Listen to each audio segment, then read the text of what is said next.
নগর ভবন নিয়ে time to time অনেক কিছু বলেছি আপনাদেরকে। ঢাকার নগর ভবন প্রাণকেন্দ্র, মেইন নগর ভবন ঢাকার দক্ষিণ সিটি কর্পোরেশন। এখনো দক্ষিণ সিটি কর্পোরেশনের যে মাহাত্ম্য, এটা অন্য কোনো নগর ভবনে এখনো তৈরি হয়নি। আমাদের অনেক স্মৃতি, ঢাকাবাসীর অনেক স্মৃতি, সেই নগর ভবন কার্যত অচল। অচল কেন? প্যাচটা লাগিয়েছে সরকার, সরকারের স্থানীয় সরকার মন্ত্রণালয়, স্থানীয় সরকার মন্ত্রণালয়ের একজন একগুঁয়ে উপদেষ্টা আসিফ মাহমুদ সজীব ভুঁইয়া। যখন বিষয়টা সিম্পল ছিল, মানে একই কর্ম তারা যেটা করেছে, চট্টগ্রামে সাদাত হোসেনকে তারা মেয়র হতে দিয়েছে, শপথ হয়েছে, তিনি দায়িত্ব পালন করছেন, মোটামুটি ভালোভাবেই দায়িত্ব পালন করছেন।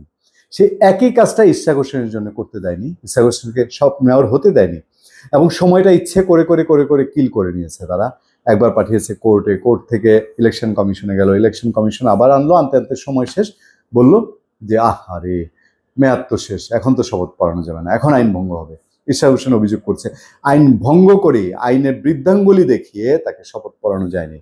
ইশরাক হোসেনের সাইডটা আমরা সবটাই বুঝি এবং সবটাই বলেছি যে ওনার এত ক্রেজি হওয়ার কিছু ছিল না, তবে বিষয়টা চলে গেছে পলিটিক্যাল দিকে। আসিফ হোসেন সজীব ভুঁইয়া তিনি মেয়র হতে দিবেন না, ইশরাক হোসেন একদিনের জন্য মেয়র হলে দেখিয়ে দিবেন, এবং এখন যে অঘোষিত বা একেবারেই বলা যায় যে নিয়ম নীতির বাইরে তিনি একরকম নিজেকে মেয়র ঘোষণা করে দিয়ে কাজকর্ম চালিয়ে যাচ্ছেন, এবং সেখানে সরকারের কোনো অবস্থান নেই। চিন্তা করতে পারেন যে একটা যদি গণতান্ত্রিক বা নির্বাচিত সরকার হতো, এটা কোনোদিন সম্ভব ছিল?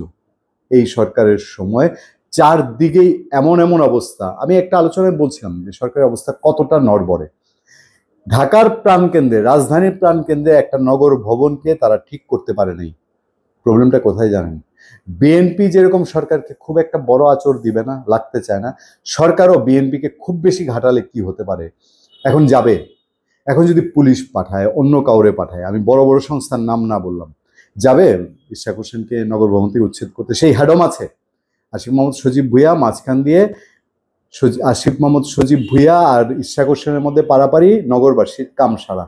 শিলপাটায় পারাপারি বলে না, শিলপাটায় বেশি বেশি মরিচের কাম সারা, অনেকটা অবস্থা তাই হয়েছে। আমাদের কথা হলো, থাকলে দেখান না, যদি ঠিকই সরকার থেকে থাকেন, যদি সরকারের সেই অবস্থা থেকে থাকে, নগর ভবনে আজকে 1 মাস কেন এই অচল অবস্থা, কেন নগরবাসীর সেবা বঞ্চিত?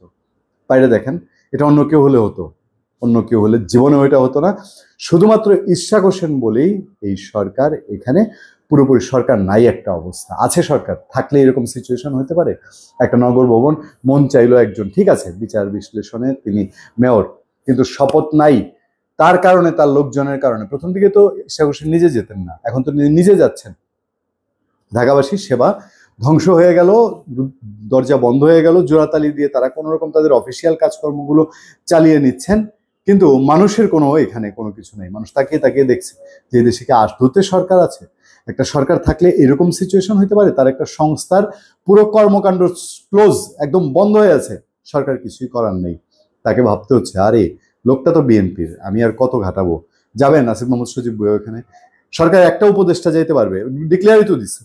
আর ইশরাক হোসেন নিজেই তো বলছে যে এখানে একটা উপদেষ্টা এখন আসতে পারবে না, প্রশাসক তো দূরের কথা।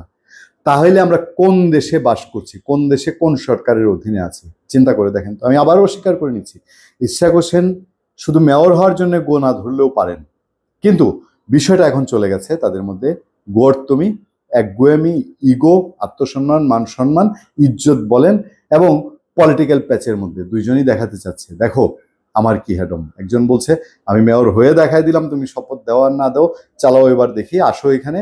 আরেকজন বলছে তুমি মেয়রের শপথ নিতে পারবা না, দেখো আমার কি ছিঁড়তে পারো।